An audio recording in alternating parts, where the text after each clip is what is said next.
বন্ধুরা, welcome to my YouTube channel. তো আজ হচ্ছে মহাসপ্তমী। সকল বন্ধুদের জানাই মহাসপ্তমীর অনেক অনেক প্রীতি ও শুভেচ্ছা।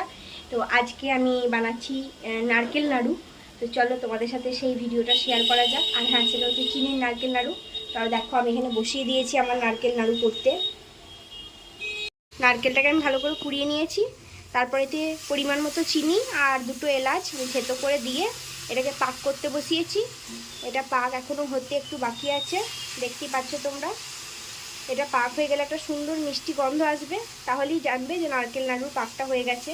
আর আমিও প্রথমবারই করছি এটা, দেখা যাক কেমন হয়।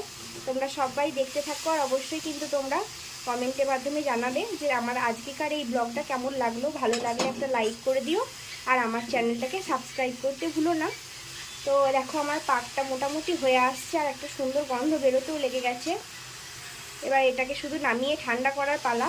তারপর কিন্তু আমার নারকেল নাড়ু একদম রেডি হয়ে যাবে। তো কারা কারা নারকেল নাড়ু খেতে ভালোবাসো অবশ্যই কমেন্ট করে জানাতে পারো। তো এই যে দেখো বন্ধুরা, আমার কিন্তু নারকেল নাড়ু পাকানো কমপ্লিট হয়ে গেছে। তোমাদেরকে দেখাই, এই যে দেখো, খুব সুন্দরভাবে পাকানো হয়েছে। আর আমি একটা আমার শাশুড়ি মাকে টেস্ট করতে দিয়েছিলাম, মাও খেয়ে বললো যে হ্যাঁ ভালো হয়েছে। তো আমার যদি আজকেকার এই ব্লগটা তোমাদের ভালো লেগে থাকে, তোমরা অবশ্যই কিন্তু আমার চ্যানেলটাকে সাবস্ক্রাইব করে দিও, আর লাইক কমেন্ট করতে ভুলো না। টাটা বন্ধুরা, দেখা হবে অন্য কোনো ব্লগে।